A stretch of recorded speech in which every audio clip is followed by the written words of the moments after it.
राजनीति में आकर शिक्षा का विकास मेरा सर्वोत्तम उद्देश्य है। शिक्षा शेरनी का दूध है, जो पिएगा वो दहाड़ेगा। बीजेपी नहीं, कांग्रेस नहीं, ओझा सर आपके हो गए हैं।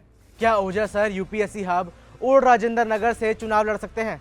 क्या ओझा सर मुखर्जी नगर से चुनाव लड़ने की तैयारी कर रहे हैं? ये सवाल इसलिए क्योंकि यूपीएससी टीचर और मोटिवेशनल स्पीकर अवध ओझा आम आदमी पार्टी में शामिल हो गए हैं। पार्टी के राष्ट्रीय अध्यक्ष अरविंद केजरीवाल और मनीष सिसोदिया ने आज ओझा सर को पार्टी की सदस्यता दिलवाई। गौर करने वाली बात है कि अवध ओझा शिक्षा के क्षेत्र में बड़ा नाम है। यूट्यूब और इंस्टाग्राम को मिलाकर उनके 3 मिलियन से भी ज्यादा फॉलोअर्स हैं, यानी 30 लाख से भी ज्यादा फॉलोअर्स और सब्सक्राइबर्स हैं। जानने वाली बात यह भी है कि ओझा सर कई बार बताते हैं कि उन्हें कई बार कई पार्टियों से चुनावी ऑफर आ चुके हैं। हालांकि अभी तक उन्होंने किसी भी ऑफर को एक्सेप्ट नहीं किया था और सभी ऑफर्स को ठुकरा दिया था। ऐसे में अब अगर उन्होंने आम आदमी पार्टी को ऑफर एक्सेप्ट किया है तो इसकी क्या वजह है? अटकलें लगाई जा रही हैं कि ओझा सर आने वाले समय में दिल्ली विधानसभा के चुनाव में भी खड़े हो सकते हैं। बहरहाल बातें ये भी चल रही हैं कि अगर ओझा सर चुनाव में खड़े होते हैं तो उनके लिए ये बैकफायर भी कर सकता है। क्या है पूरा मामला, जानने के लिए इस वीडियो को अंत तक जरूर देखें। नमस्कार, मेरा नाम है वैभव, आप देख रहे हैं जी स्विच।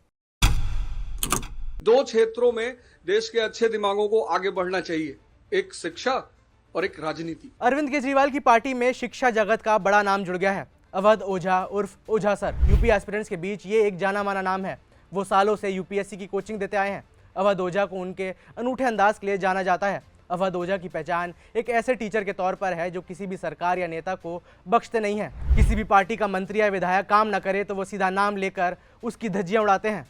उनका यही अंदाज उनके स्टूडेंट्स के बीच काफ़ी फेमस है और यही उनको पसंद भी किया जाता है। ऐसे में अब उनका खुद एक पार्टी का हिस्सा बनना बड़ी बात है। बता दें कि वैसे तो अवध ओझा यूपी के गोंडा के रहने वाले हैं। हालांकि दिल्ली विधानसभा चुनाव से बस कुछ महीने पहले ही वो सत्ताधारी आम आदमी पार्टी का हिस्सा बन गए हैं। आम आदमी पार्टी के लिए ओझा सर कितने खास हैं, इस बात का अंदाजा इस बात से लगा लीजिए कि आज अरविंद केजरीवाल के साथ वो उन्हीं की गाड़ी में बैठकर आम आदमी पार्टी के दफ्तर पहुंचे।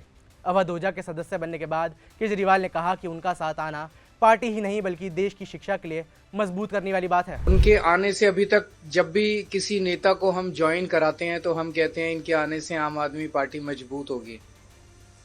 आज अवध ओझा जी के लिए मैं कहना चाहता हूं कि इनके आने से देश में शिक्षा मजबूत होगी। दिल्ली के पूर्व शिक्षा मंत्री मनीष सिसोदिया ने भी ओझा सर के लिए खास पोस्ट शेयर किया। उन्होंने लिखा कि वैसे तो आम आदमी पार्टी में समय समय पर बड़े लोग शामिल होते रहते हैं, लेकिन श्री अवध ओझा का पार्टी में आना मेरे लिए व्यक्तिगत रूप से बेहद खुशी और गर्व का दिन है। मैंने अपने जीवन को शिक्षा के लिए समर्पित किया है और अगर मुझे राजनीति और शिक्षा में से किसी एक को चुनना पड़े तो मैं हर बार शिक्षा पर काम करने को ही चुनूंगा। और श्री अवध ओझा ने भी अपने जीवन को शिक्षा के लिए ही समर्पित करने का निर्णय लिया है। उनकी मेहनत और समर्पण ने करोड़ों युवाओं को प्रेरित किया है और उन्हें सही दिशा दिखाने का कार्य किया है। अब देखिए, अवध ओझा ने शिक्षा के क्षेत्र में काम तो किया है, इस बात से इनकार नहीं किया जा सकता कि उनकी बदौलत कई छात्रों ने यूपीएससी का एग्जाम क्लियर भी किया है और क्रैक किया है। हालांकि दूसरी तरफ गौर करने वाली बात है कि बीते 4-5 महीनों में उनकी छवि काफ़ी खराब हुई है और उनकी छवि को काफ़ी ठेस पहुंचा है। याद दिला दें कि इसी साल जुलाई के महीने में दिल्ली के ओल्ड राजेंद्र नगर में 3 छात्रों की कोचिंग सेंटर के बेसमेंट में डूबने से मौत हो गई थी। इस घटना के बाद छात्रों में काफ़ी गुस्सा था। इसी दौरान छात्र उम्मीद लगाए बैठे थे कि ओझा सर समेत सभी नामी टीचर्स उनका साथ देंगे और उनके साथ खड़े होंगे।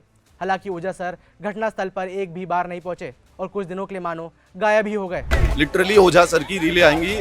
ओझा सर तो गोलियां चला देते हैं एमएलए और एमपी पे, लेकिन अब उस आदमी को 3 दिन से ट्विटर पे देखा नहीं गया है, ना ही इंस्टाग्राम पे देखा गया है। ओझा सर ने जब चुप्पी तोड़ी भी तो उससे काम और बिगड़ा और खराब ही हुआ।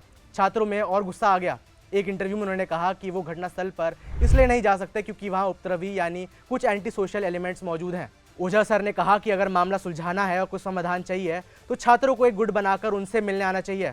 इसके जवाब में छात्रों का कहना था कि घटना यहाँ हुई है, उन्हें ही यहाँ पर आकर हमसे मिलना चाहिए। बच्चों को आ जाना चाहिए था। क्या वाकई में हमें उनके पास जाना चाहिए था? इतना बड़ा हादसा है, क्या उनको नहीं आना चाहिए था? ये क्या कोई इनविटेशन कार्ड देना पड़ेगा क्या हमें? कल को क्लास में आएंगे, हम लोग क्लास जाएंगे तो किस चेहरे से वो हमारे सामने आएंगे? बच्चों को सपना दिखाते हो कि ओआरएन और करोल बाग में रहने से आपके सपने पूरे होंगे, फिर आप ही ये सवाल करते हो कि आप ऑनलाइन क्यों नहीं पढ़ रहे हो। तो आप ऐसे सपने मत दिखाओ ना, आप सपनों पे भी तो रोक लगाओ।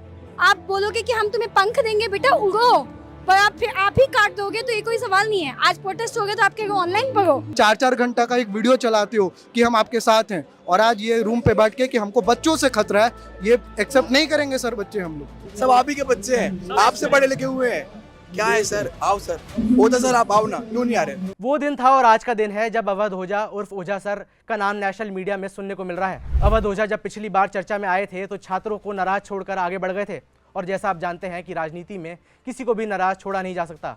छात्रों के ओझा सर अब आम आदमी पार्टी नेता अवध ओझा बनकर सामने आए हैं। सूत्रों की माने तो वह अब जल्द ही दिल्ली विधानसभा चुनाव में भी खड़े हो सकते हैं। अगर ऐसा होता है तो देखने वाली बात होगी कि पार्टी उन्हें कौन सी सीट से खड़ा करती है। अगर उन्हें यूपीएससी हब और राजेंद्र नगर से खड़ा किया जाता है तो उन्हें अपने चुनावी कैंपेन के लिए सही, लेकिन उन्हीं छात्रों के बीच जाना पड़ेगा जिन्हें वो नाराज छोड़कर आगे बढ़ गए थे, और इस बार उन्हें उन्हीं से वोट अपील भी करनी होगी और अपने स्वार्थ के लिए वोट अपील करनी होगी। ओझा सर की राजनीति में एंट्री को लेकर आपकी क्या राय है, यह हमें नीचे कमेंट्स में बताएं। मेरा नाम है वैभव, देखते रहिए जी स्विच।